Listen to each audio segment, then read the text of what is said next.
본문 말씀을 강론할 때 하나님의 성령께서 저와 여러분에게 반드시 은혜 주실 줄 믿습니다.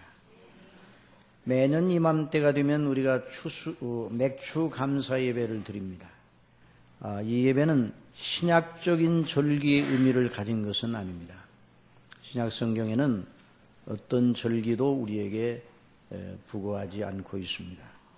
다만 우리나라에 처음 복음을 들고 들어와 선교하던 선교사님들이 우리나라의 산업 구조를 보면서 하나님 앞에 감사하는 규례를 주셨는데 그것이 바로 맥추 감사 예배입니다.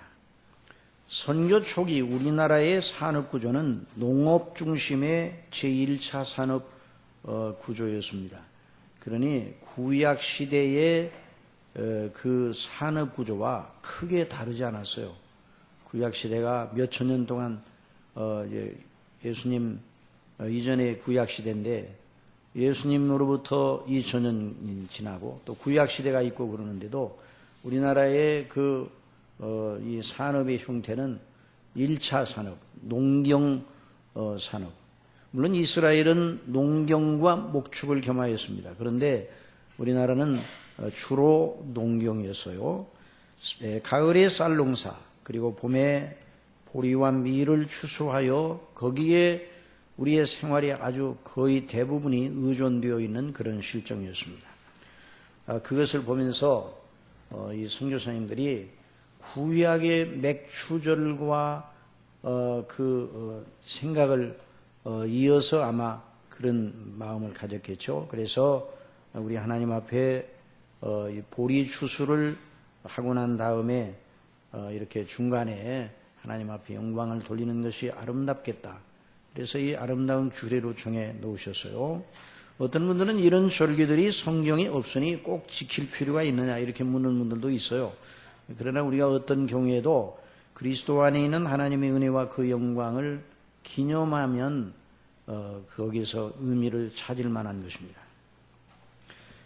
구약에는 이 3대 절기, 맥가 있었죠.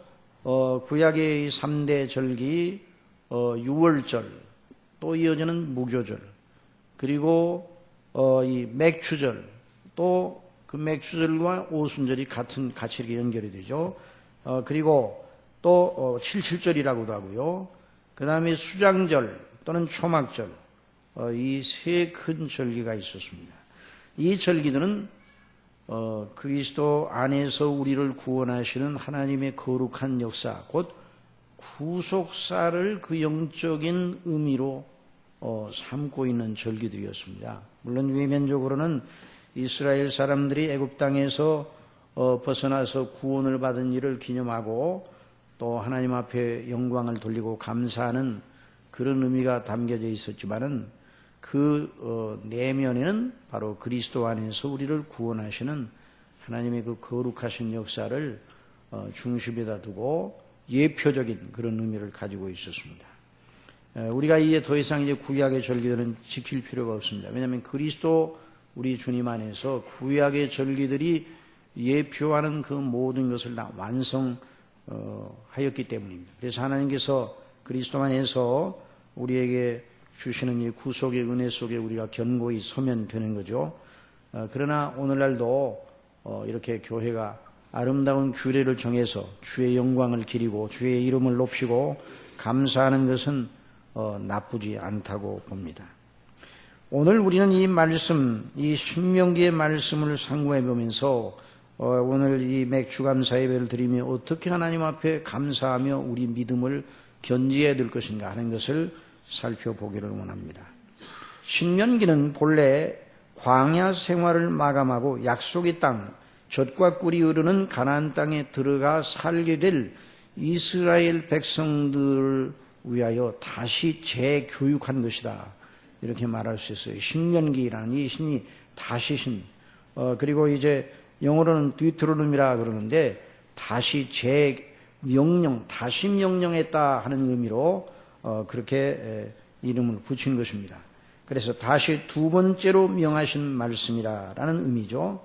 모세는 하나님의 명을 쫓아 다시 그 백성들에게 율법과 계명을 가르쳐 설명하였던 것입니다. 그래서 신명기 1장에 보면은 이는 모세가 요단 저편 숨 맞은편에 아라바 광야 곧 바란과 도벨과 라반과 하세롯과 다사합 사이에서 이스라엘 무리에게 선포한 말씀이니라. 그래서요. 근데 그때 언제인가 그 시점을 말합니다. 3절에 제40년 광야 생활 이들의 이 이스라엘의 연표는 바로 애굽에서 벗어난 6월절을 기준으로 해가지고 시작하는 그런 그 연표인데 제40년 11월 그달 초1일에 그러니까 광야 생활이 거의 이제 끝나갈 그때죠. 그래서 제40년 11월 그달 초1일에 모세가 이스라엘 자손에게 여호와께서 그들을 위하여 자기에게 주신 명령을 다 고하였으니 그렇게 말했어요. 그때는 모세가 헤스본에 거하는 아모리 왕 시온을 쳐 죽이고 에드레이에서 아스다롯에 거하는 바산 왕 옥을 쳐 죽인 후라.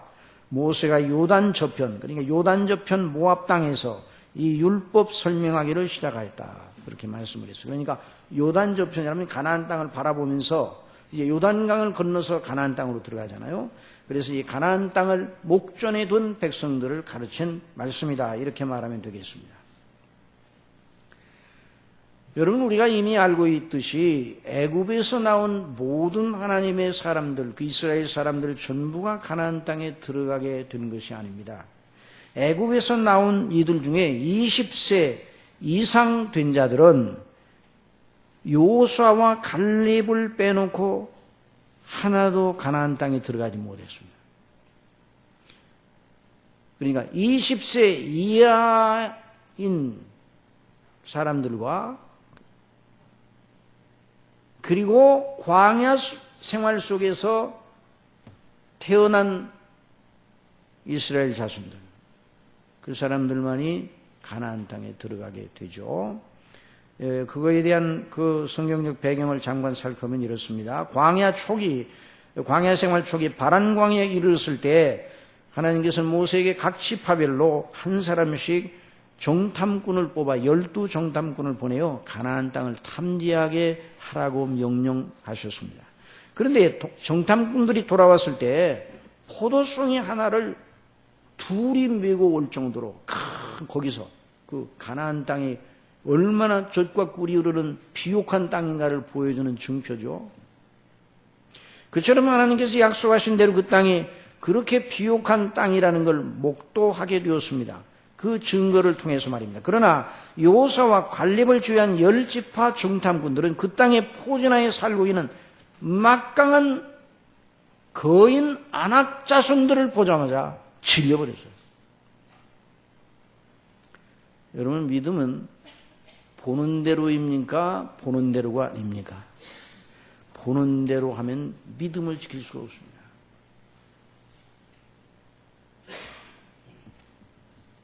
그 땅이 그런 땅이니까 얼마나 강력한 요새를 구축하고 변방의 족속들이 그 땅을 넘나봤을 거 아니에요? 좋은 땅이니까.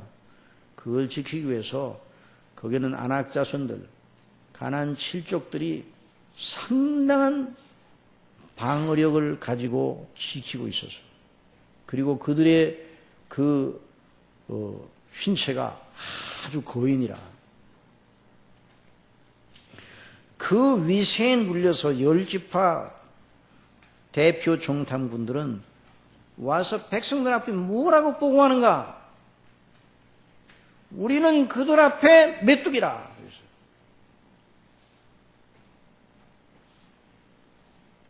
그러나 여호수아와 갈렙은 저들은 우리의 밥이라.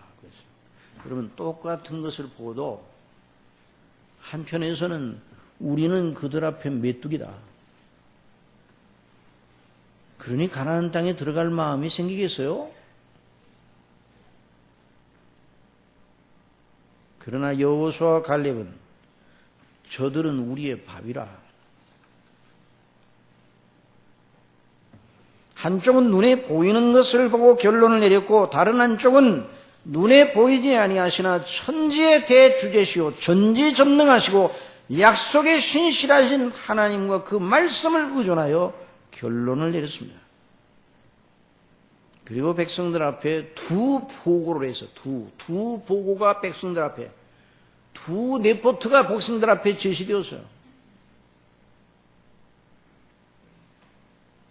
백성들이 둘 중 하나를 택해야 되는데 무엇을 택해야 되겠습니까?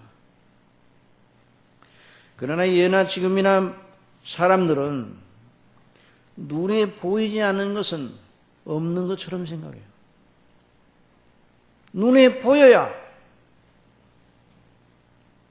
오늘은 비주얼 세대라고 해서 모든 걸 눈에 보이지 않는 걸 눈에 보이게 자꾸만 영상화하고 형상화하고 교육도 학생들 교육도 말과 글을 통해서 교육하기보다도 자꾸만 눈에 보이게 비주얼하게 가시적으로 뭔가 이런 재료들을 통해서 학생들을 가르치는데 성경에 비추어보면 그 방법이 좋은 교육 방법이 아닙니다.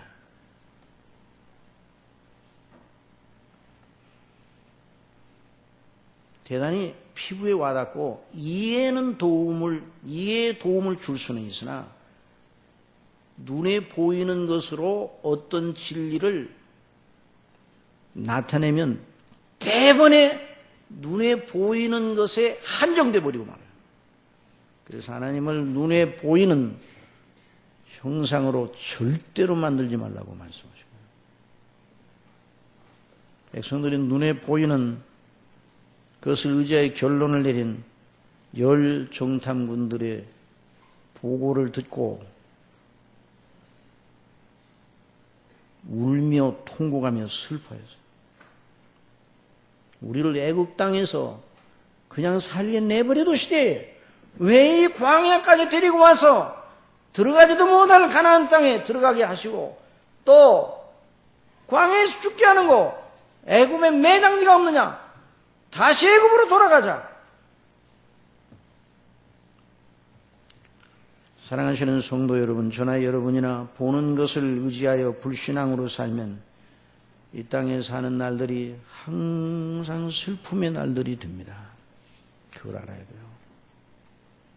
오늘 이 시대 속에 우리 눈에 보이고 들려지는 우리 귀에 들려지는 소식들이 우리를 낙담케 합니다. 그런 중에도 우리는 낙담하지 말아야 할 이유가 있습니다. 우리 하나님이 살아계시기 때문입니다. 우리 주님께서 말씀하신 대로이기 때문입니다. 곤란 중이라도 믿음으로 보이지 아니하시는 하나님과 그 말씀을 믿고 나아가는 사람에 대해 하나님의 말씀인 성경이 뭐라고 약속하고 있습니다. 시편 84편 4절에 주의 집에 거하는 자가 복이 있나이다. 저희가 항상 주를 찬송하리다. 주께 힘을 얻고 그 마음에 시온의 대로가 있는 자는 복이 있나이다. 마음에 시온의 대로가 있는 자는 복이 있어요. 저희는 눈물 골짜기로 통행할 때 그것으로 많은 샘의 곳이 되게 하며 이른 비도 은택을 입히나이다. 저희는 힘을 얻고 더더 나아가 시온에서 하나님 앞에 각기 나타나리이다. 이것이 바로 믿음의 행로입니다. 이런 길로 가도록 저희들을 부르신 하나님을 찬미해야 됩니다. 이런 길로 가도록, 아니 바로 그 길이 바로 우리 예수님. 우리의 행로의 끝이 어디일까요? 영원한 하늘 예루살렘 성, 성삼위 하나님과 영원한 생명의 교제, 복락의 그 아름다운 것입니까? 아니면 하나님과의 교제가 단절된 흑암에 무서운 하나님의 진노가 쏟아지는 지옥의 형벌입니까? 우리의 행로의 결말이 어디냐입니다. 하나님께서는 불신앙의 악을 계속 버리지 못하고 대적하는 이스라엘을 향하여 진노하셨습니다. 여호와께서 민수기 14장 여호와께서 모세와 아론에게 일러 가라사대 나를 원망하는 이 악한 회중을 내가 어느 때까지 참으랴. 이스라엘 자손이 나를 향하여 원망하는 바 그 원망하는 말을 내가 들었노라. 그들에게 이르기를 여호와의 말씀에 나의 삶을 가리켜 맹세하노니 너희 말이 내 귀에 들린 대로 내가 너희에게 행하리니 너희 시체가 이 광야에서 엎드러질 것이다. 너희 20세 이상으로 계수함을 받은 자 곧 나를 원망한 자의 전부가, 이 말씀 참말로 무서운 말씀이에요. 나를 원망한 자의 전부가. 여러분, 저와 여러분 어떤 경우에도 하나님을 원망해서는 안 됩니다. 어떤 경우에도 하나님은 옳으십니다. 어떤 경우에도 하나님은 선하십니다. 어떤 경우에도 하나님은 의로우십니다. 그러므로 어떤 경우에도 하나님은 찬미를 받으실 만합니다. 욥기를 통해서 우리에게 가르쳐 주시는 건 저가 원망하지 아니하고 하나님을 원망하지 아니하고 범죄치 아니하였다고 했어요. 원망으로부터 범죄가 시작이 되는 거예요. 범죄는 하나님께 불순종하는 거죠. 원망하니 불순종하게 되는 것이죠. 나를 원망한 자의 전부가 이 광야에 엎드러질 것이다 말씀해 주셨어요. 여분네 아들 갈렙과 눈의 아들 여호수아 외에는 내가 맹세해 너희로 거하게 하리란 땅에 결단코 들어가지 못하리라. 그러니까 여호수아와 갈렙만 들어간다. 너희가 사로잡히겠다고 말하던 너희의 유아들은 내가 인도하여 드리리니 그들은 너희가 싫어하던 땅을 보리라. 너희 시체는 이 광야에 엎드러질 것이라. 너희 자녀들은 너희 패역한 죄를 지고. 여러분, 저와 여러분이 부모들인데요. 부모님들은 정말 우리 하나님 앞에 늘 회개해야 되는 건 우리의 죄 때문에 우리의 후대들이 그 죄로 말미암아 여러 가지 어려운 고초를 겪지 않도록 위해서 늘 깨어 있어야 됩니다. 너희 자녀들은 너희의 패역한 죄를 지고 너희 시체가 광야에 소멸되기까지 40년을 광야에서 유리하는 자가 되리라. 그래서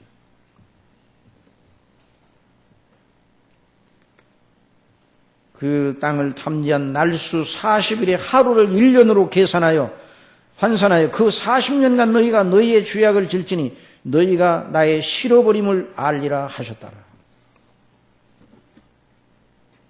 이 신명기는 바로 이 말씀대로 이스라엘 중에 60세가 되지 아니한 자들, 그는 가나안 땅에 들어가게 살게 될 자들을 향한 하나님의 재교육이었어요. 오늘 읽은 본문 말씀의 요지는 무엇인가? 18절에 있는 말씀 한번 따라 하시죠. 네 하나님 여호와를 기억하라. 네 하나님 여호와를 기억하라는 것이죠. 그가 내게 재물 얻을 능을 주셨습니다. 이같이 하시면 내 열조에게 맹세하신 언약을 오늘과 같이 이루려 하십니다. 여호와를 기억하라. 언약을 기억하라. 이 여호와를 기억하라는 말은 단순하게 하나님을 잊지 말고 늘 생각하라 그런 정도가 아니라 너희를 위한 하나님의 영원한 작정, 영원한 행사, 영원한 하나님의 은택을 항상 기억하고 그 은택 안에다가 너의 행보 전체를 놓으라 그렇게 말씀하고 있습니다. 내가 존재하는 것, 지금 사는 것, 죽는 것, 앞으로 영원히 사는 것 전부 너의 존재 전체를 항상 하나님 앞에 놓으라는 것이죠. 항상 하나님의 놀라운 뜻 앞에다가 놓으라는 거예요. 하나님의 아들 그리스도 예수님 안에 우리가 있다는 걸 생각하고 그리스도와 연합된 자아를 언제나 놓치지 말라는 말씀입니다. 여러분, 저나 여러분은 여러분 자신을 하나님 없이 홀로 떼어놓고 생각하는 일이 얼마나 잦습니까? 이게 우리를 고통케 하는 거예요. 여러분, 하나님이 없다고 그러면 편하겠습니까? 여러분, 하나님이 안 계시면 편하겠다 이런 생각을 가지고 있는 것이 악독한 불신앙이요 죄악의 본질이에요. 그냥 하나님께서 그에 대해서 진노하시는 거예요. 저와 여러분은 하나님 없이는 못 삽니다. 그리스도 없이는 못 삽니다. 그리스도가 없는 나는 생각할 수가 없어요. 하나님 아버지께서 나를 사랑하시지 않는다는 걸 생각할 수가 없어요. 하나님께서는 우리로 어떤 사람이 되게 하시려고 우리를 사랑하시어 구원해 내셨습니까? 우리를 지으시고 우리를 조성하시고 우리를 구속하시어 당신의 자녀 삼으신 성삼위 하나님을 항상 기억하고 항상 기념하고 항상 그분을 경외하고 그분과 교제하고 그리스도 안에 연합하여 그리 존재하라고. 그래서 시편 73편 기자가 시험을 받았어요. 오늘날로 말하면 예수님 믿는 거 뭐야? 예수님 믿는다고 애를 쓰고 이렇게 힘을 다해서 예수님 믿는 순전을 지켜봐도 날마다 나는 어려움만 당하네. 믿지 않은 사람들을 보니까 너무너무 잘 돼.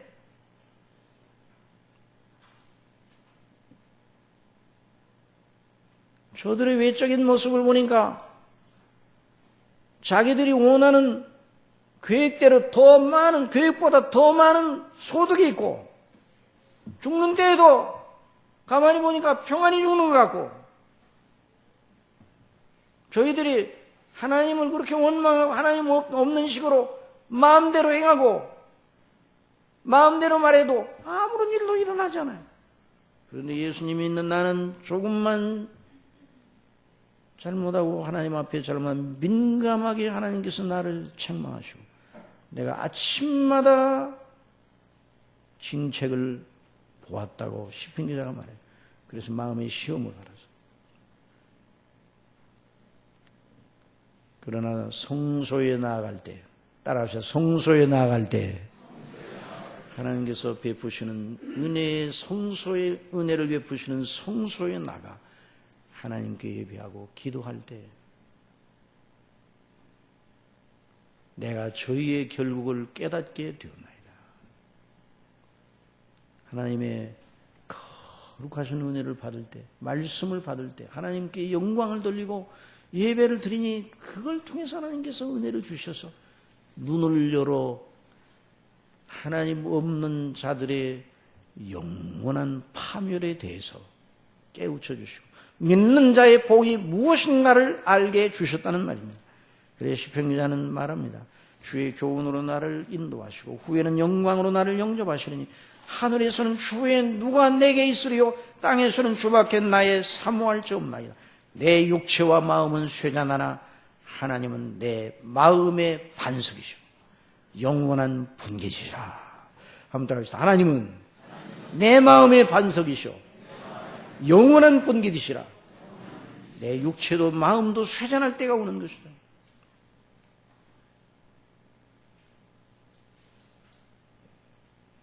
그것이 믿음의 정론이에요. 그러나 우리의 본성, 우리의 육체의 생각은 예나 지금이나 오늘날 사람이나 이전의 사람이나 구약시대의 사람이나 어떤 지역에 살고 어떤 족속에 속하든지 본성대로 살면 전혀 하나님 없이 살 수 있다고 생각합니다. 그리고 죄악의 그 깊은 유혹을 이기지 못하고 흑암의 질고 속에 거하게 되는 것이죠. 그래서 이스라엘 사람들이 여전히 이방 사람들과 본성으로는 하나도 다를 바가 없었어요.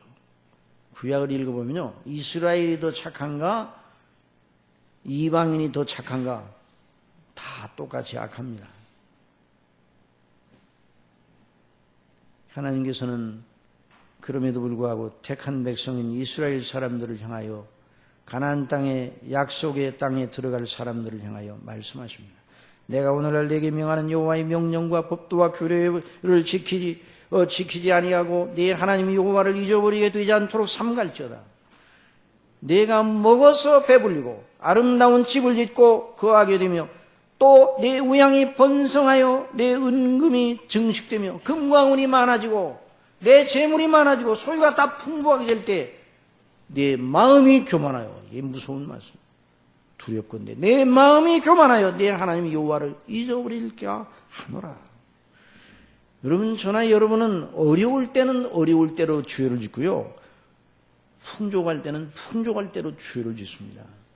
이게 인간의 본성이에요. 저와 여러분은요, 하나님의 주시는 이 은혜의 경륜과 능력 속에 있지 않으면 어려우면 어려운 대로 죄를 짓고요, 풍성하면 풍성한 대로 죄를 져요. 어려우면요, 어떤 죄를 짓는가? 미신과 우상으로 바로 달려갑니다. 번성하며 좋으면 교만하여 하나님을 잊어버리기 쉽습니다. 여러분, 믿음은 어떻게 해야 됩니까? 믿음은 어떠라고 이 성경에서 말씀하시는 대로 믿는 사람은 어떻게 하라고 말씀하셨습니까? 환난을 만날 때 어떻게 하라고 말씀했습니까? 믿는 사람들이요, 환난을 만날 때 누구를 부르라고 말씀하셨어요? 하나님을 부르라고. 내가 환난 중에 여호와께 부르짖었더니 내게 응답하셨도다. 시편 120편. 또 시편 50편 15절에 한번 따라합시다. 환난 날에 나를 부르라. 내가 너를 건지리니 네가 나를 영화롭게 하리라.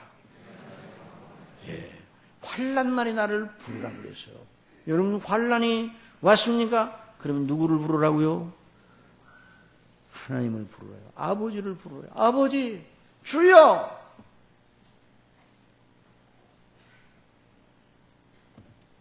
그러나 사람이 환난을 만나면 육신의 생각은 쉽게 사람의 술수와 우상과 미신에 호소하게 됩니다. 광야의 생활 속에서 이스라엘 사람들이 얼마나 그런 일을 많이 해요. 광야 생활이 어렵습니까? 쉬웠습니까? 어려웠어요.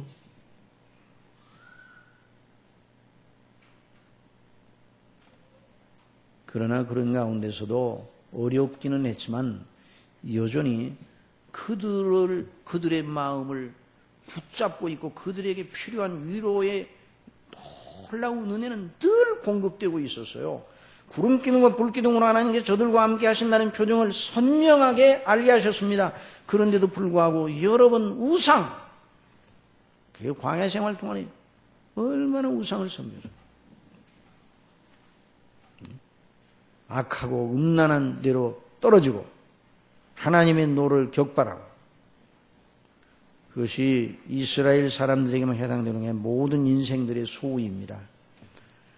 여러분, 저나 여러분이나 나는 안 그럴 거야. 천만의 말씀. 저나 여러분이나 다 은혜 없이는 그렇게 됩니다. 그리스도 안에 있는 하나님의 은혜 없이 다른 이들과 나는 다르다고 생각하는 착각을 버려야 됩니다.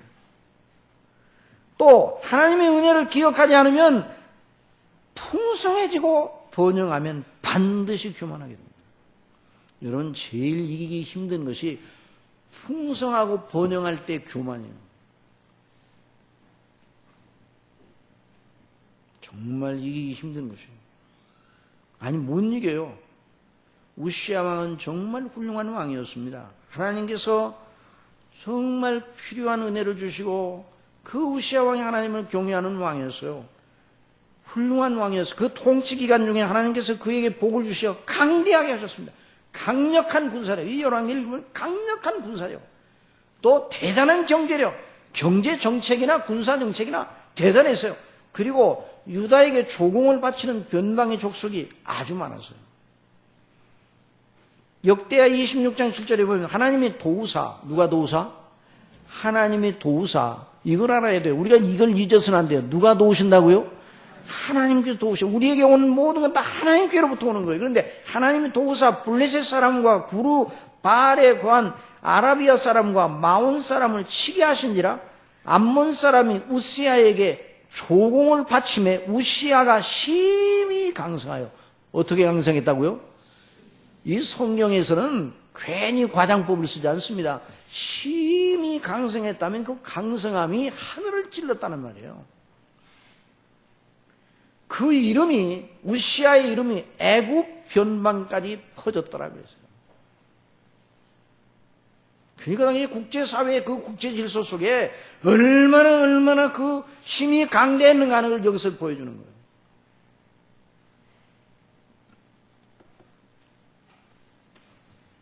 그러나 역대하 26장 16절에 보면 참으로 슬픈 장면이 나옵니다. 이 대목을 읽을 때마다 저와 여러분이 두려운 마음을 가지고 읽어야 돼요. 들어보세요. 우시야 저가 강성하여 지매 그 마음이 교만하여. 정말 교만은 패망의 선봉입니다. 여러분 그렇게 믿습니까? 교만하면 바로 넘어지는 거예요. 넘어지면 앞잡이라고 그랬어요. 저가 강성하여짐에 그 마음이 교만하여 악을 행하여 그 하나님 여호와께 범죄하되. 그 마음이 교만하여 악을 행하는데 어떤 악을 행하는가? 바로 하나님께 범죄하는 데로 나가는 거예요. 교만이라는 말 자체는 하나님 없이 나 혼자 서 있다, 스스로 자기 힘을 의존하고 자신감을 가지는 걸 말하는 거예요. 그게 교만이에요. 근데 범죄는 어떤 범죄를 저질렀는가? 정말 무서운 범죄를 저질렀어요. 무슨 범죄인가? 여호와의 전 성전에 들어가서 향단에 분향하려 한지라. 여러분, 성전에 들어가서 제사는 분향은 누가 하게 되어 있었습니까? 제사장만이 하고 되어 있었어요. 제사장에는 아무나 아무 때나 들어가는 게 아니라 그 규례를 따라 번차를 따라서 정해진 정확한 거룩한 규례를 지켜서 이거 누가 만드신 거예요? 하나님 만드신 거예요. 사람이 편의적으로 만든 게 아니에요.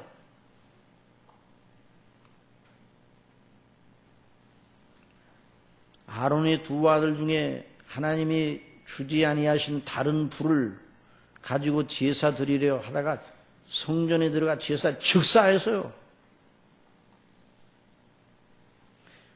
그러니 하나님께 제사 드리는 예법은 하나님의 거룩과 그 이름과 아주 직결되는 아주 중대한 일이었습니다. 그런데 우시아가 마음이 교만해짐에 강성하여 마음이 교만해져서 제사장만 하도록 하나님께서 정해놓으신 그 규례를 깨뜨리고 그걸 넘어서서 자기가 제사를 드리며 분향하겠다고 덤비는 망발을 행하였어요. 정말 무서운 악을 행하였어요. 하나님께서 분향하려고 노를 바라면서 그래서 제사장이 말렸잖아. 하지 마라. 근데 막 제사장 앞에서 화를 내면서 분향하려고 할 때 하나님께서 그를 치셨어요.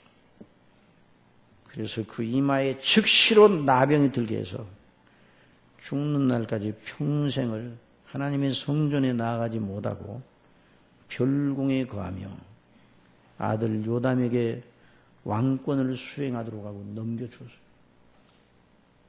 참, 교만은 무서운 것입니다. 교만은 하나님께로부터 온 은혜를 모두 거두어가게 하는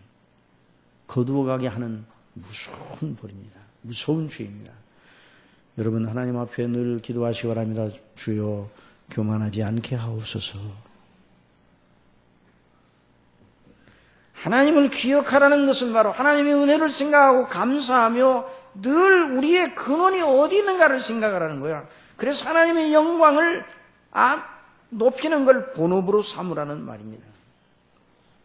그래서 내가 오늘날 네게 명하는 여호와의 명령과 법도와 규례를 지키지 아니하고 네 하나님 여호와를 잊어버리게 되지 않도록 삼갈지어다.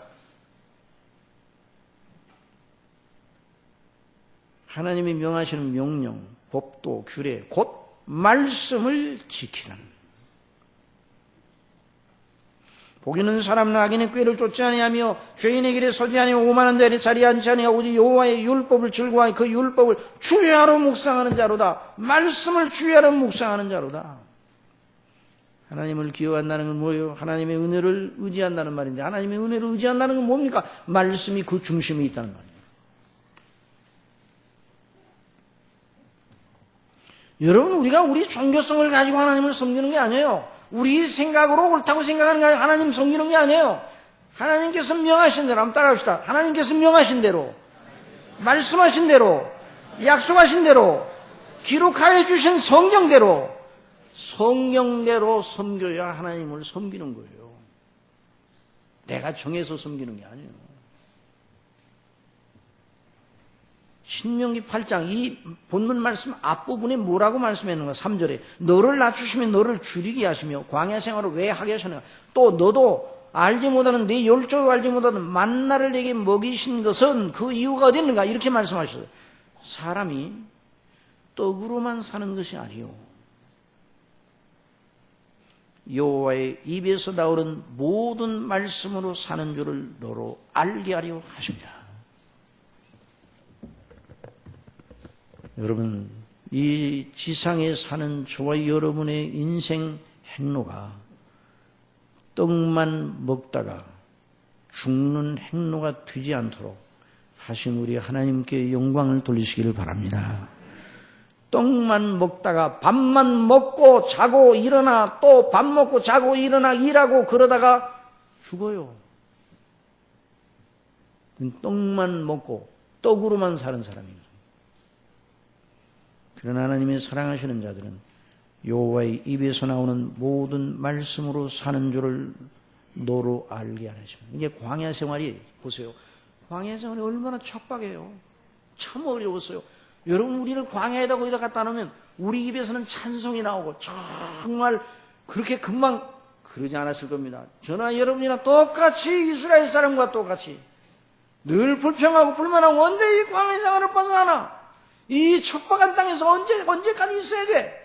아마 이런 불만이 늘 아침에 일어나자마자 만나를 먹으러 가야 되는데 나중에는 만나를 먹는데 아우 맛이 없어. 만나는 불만과 불평이 얼마나 척박한 그런 환경이었습니다. 그런데 그걸 이길 수 있는 건 뭐예요? 광야 생활을 버텨 이길 수 있는 게 뭔가? 약속의 말씀이었습니다. 하나님의 입에서 나오는 말씀이었습니다. 이 광야 생활을 지나면 반드시 뭐가 기다리고 있어요? 약속의 땅 가나안이 기다려요. 여러분, 이 땅이 지상에 살면서 여러 가지 척박한 환경이죠. 각 나라들과 모든 세계가 들려오는 소식을 들으면 정말 뉴스에 뭐 재밌는 것이 있는가, 즐거운 것이 있는가, 이걸 기대하고 뉴스를 보려고 하면 또 무슨 걱정스러운 소리가 뉴스를 통해서 들려질까? 이 각오하고 뉴스를 들어야 돼요.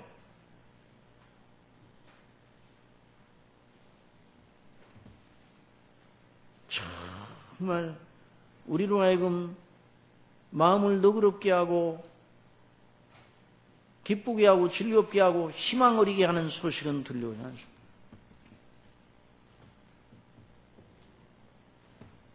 그러나 여전히 그럼에도 불구하고 하나님의 살아계심을 믿으시기 바랍니다.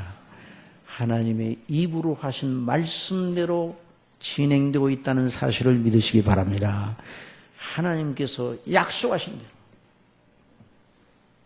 그러니까 가나안 땅을 향한 아브라함에게 주신 약속, 이삭과 야곱에게 주신 약속, 그 중심에 그리스도가 계시잖아요. 그리스도를 통해 영생을 주시려고 하나님께서 저와 여러분을 창세전부터 택하셔서 그리스도 안에서 구속하시고 성령님으로 인치시고 이 놀라운 이 복음의 약속이 있어요. 그렇기 때문에 그걸 붙잡고 세상을 살아 이기라는 말씀입니다. 그러니까 말씀으로, 하나님의 입에서 나오는 말씀으로. 그러니 어떤 일로 저나 여러분의 심령이 침체될 때에 아이고 정말 너무너무 힘드네, 고통스럽네, 짜증나네, 이럴 때 얼른 생각을 돌리시기 바랍니다. 하나님을 바라보시기 바랍니다.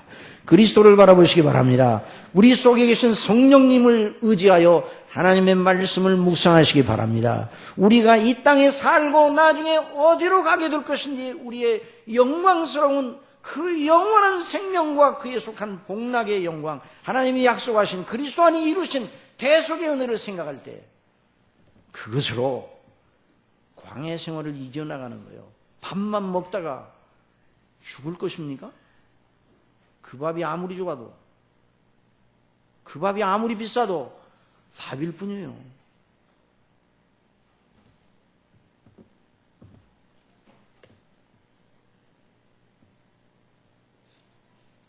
이 40년 동안에 내 의복이 헤어지지, 그러나 하나님께서 광야 생활 동안에 내 의복이 헤어지지 아니하였고 내 발이 부르지 않도록 하셨느니라. 너는 사람이 그 아들을 징계함과 같이 내 하나님 여호와께서 너를 징계하실, 아버지가 아들을 징계하시는 것처럼 징계하시는 줄을 마음에 생각하고 내 하나님 여호와의 명령을 지켜 그 도를 행하며 그를 경외할지니라.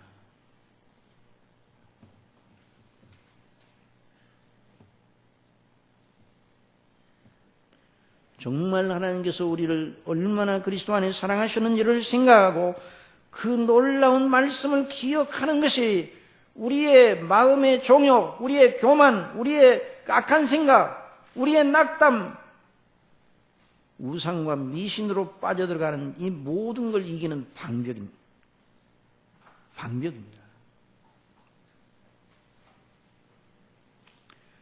그래서 이스라엘 사람들을 가르치실 때요, 너희들이 어떤 자리에서 하나님이 구원하셔서 이 영광이 이루겠는가를 늘 상기하도록 합니다. 여러분, 교향곡을 들어보면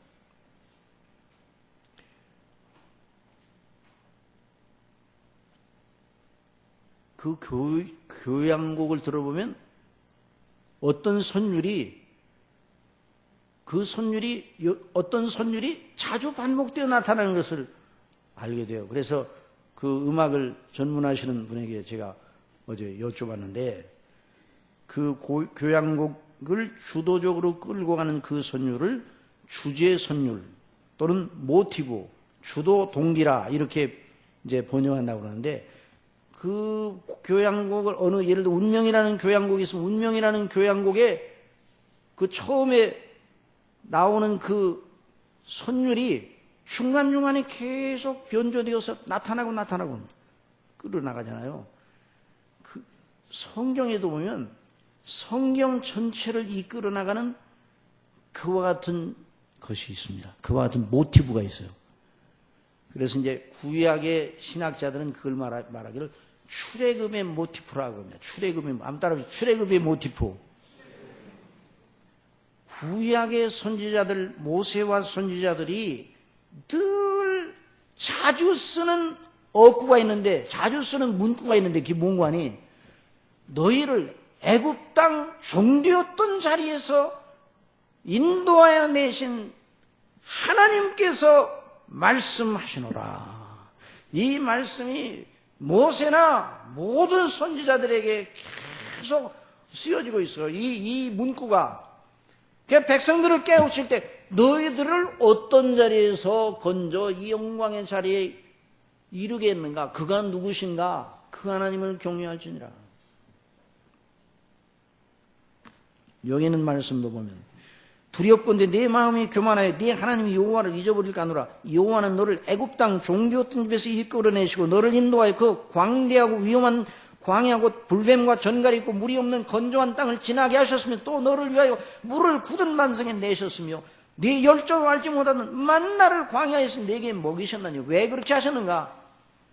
다 너를 낮추시며 너를 시험하사 마침내 네게 복을 주려 하심이라. 한번 따라합시다. 마침내 네게 복을 주려고 하심이라. 마침내 복을 주려고 하시려고 그리하셨다는 거예요. 애굽 땅 종되었던 자리에서 이끌어내 마침내 복된 자리로 인도하시려고. 이 모티프가 계속 나옵니다, 구약에. 그런데 신약으로 넘어가면 구약 성경, 신약 성경 전체 모티프는 뭔가? 그리스도 예수님 안에서 죄와 허물로 죽었던 저와 여러분을 건져내서 영생을 얻게 하시려고 마침내 영광의 하나님 나라의 영원한 백성이 되게 하시려고 우리를 구원하셨다는 말입니다. 그 모티프가 계속 성경에 나와요. 여러분, 우리가 하나님을 기억한다는 건 그냥 괜히 하나님을 기억한다는 것이 아니라 하나님께서 우리를 영세전부터 창세전부터 사랑하셔서 택하셔서 그리스도의 대속의 피로 그 죽으심과 부활하심으로 우리를 대속하셔서 의롭다 하시고 자녀 삼으셔서 영화롭게 하셨다 이 말이죠. 그래서 영생을 주시고 하나님의 영원한 나라의 기업을 물려받게 하셨다는 말이에요. 여러분, 이걸 알게 될 때 이 광야 같은 순례길을 이겨나갈 수 있는 동력이 생깁니다. 능력이 생기는 거예요. 능력이. 그래서 감사하게 되는 거예요. 하나님 앞에 영광을 돌리는 거예요. 그래서 베드로전서 2장 9절에 오직 너희는 택하신 족속이요 왕같은 제사장들이 거룩한 나라요 그의 소유된 백성이니 이는 너희를 어두운 데서 불러내어 그의 기이한 빛에 들어가신 자의 아름다운 덕을 선전하게 하려 하십니다. 너희가 전에는 백성이 아니더니 이제는 하나님의 백성이요 전에는 긍휼을 얻지 못하였더니 이제는 긍휼을 얻은 자니라. 이 모티프가 계속 사도들의 메시지 속에 나옵니다. 그러니까 이걸 늘 마음속에 두고 기억하고 있으라는 거예요. 너희의 허물과 죄로 죽었던 너희를 살리셨도다. 그때 너희가 그 가운데 행하며 이 세상 풍성을 쫓고 공중의 권세 잡은 자를 따랐으니 곧 지금 불순종의 아들들 가운데 역사하는 영이라. 전에는 우리도 다 그 가운데서 육체의 욕심을 따라 지내며 육체와 마음에 원하는 것을 하여 다른 이들과 같이 본질상 진노의 자녀였더니 긍휼에 풍성하신 하나님이 우리를 사랑하신 그 큰 사랑을 인하여 허물로 죽은 우리를 그리스도와 함께 살리셨고, 이것입니다. 그리스도와 함께 살리셨고, 이것이 저와 여러분의 영원한 노래입니다. 그리스도와 함께 우리를 살리신 하나님 아버지, 너희가 은혜로 구원을 받은 것이라 함께 이렇게 그리스도 안에서 함께 하늘에 앉히시니 이는 그리스도 안에서 우리에게 자비하심으로써 그 은혜의 지극히 풍성함을 오는 여러 세대에 나타내려 하십니다. 너희가 그 은혜를 인하여 믿음으로 말미암아 구원을 얻었나니 이것이 너희에게서 난 것이 아니야 하나님의 선물이라. 행위에서 난 것이 아니 이는 누구든지 자랑하지 못하게 하려 함이니라. 이 복음의 모티프를 우리의 삶의 교양곡 속에 넣어야 됩니다.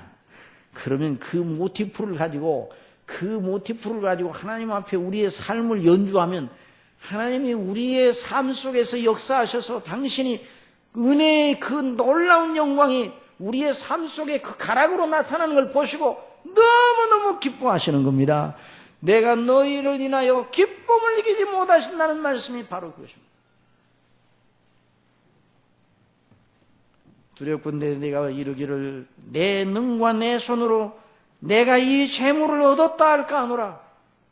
여러분, 우리가 살아가는 이 삶의 과정 속에 내 능과 내 힘으로 내가 재물을 얻고 이렇게 평안히 살고 있다, 이런 생각을 해서는 안 되는 것입니다.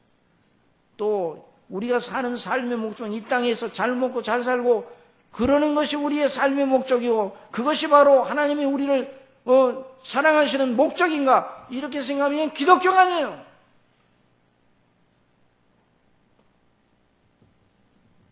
네 하나님 여호와를 기억하라. 그가 내게 재물을 얻을 능을 주셨습니다.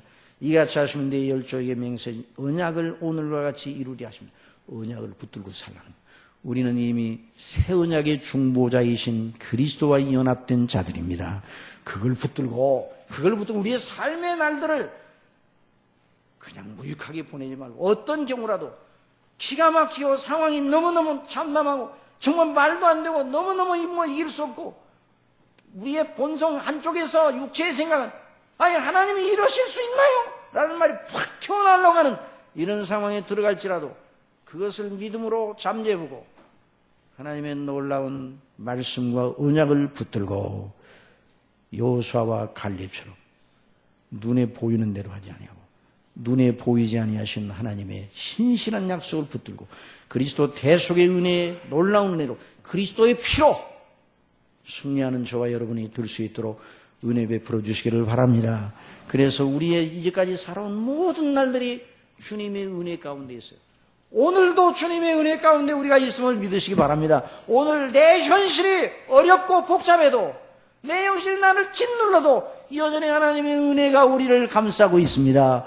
내일도 모레도 아니 영원토록 하나님의 은혜가 저와 여러분을 영원히 보장하고 있습니다. 그 아들을 아끼지 아니하시고 내어주신 이가 어찌 그 아들과 함께 모든 걸 은사로 주지 아니하시겠느냐. 기도하겠습니다.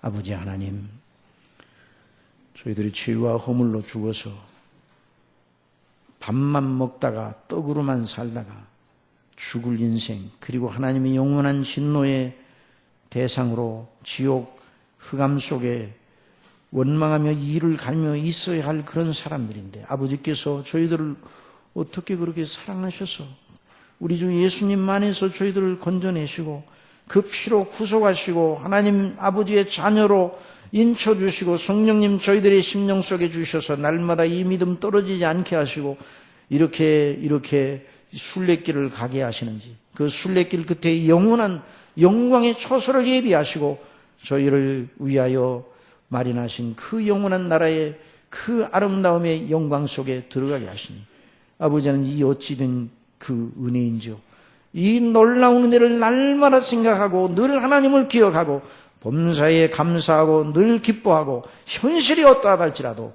늘 믿음으로 말하게 하여 주옵소서. 믿음으로 노래하게 하여 주시고 하나님께 영광을 돌리게 하여 주시고 하나님께 늘 부르짖어 은혜를 힘입고 이기게 하여 주옵소서. 예수님의 이름으로 기도드리옵소서.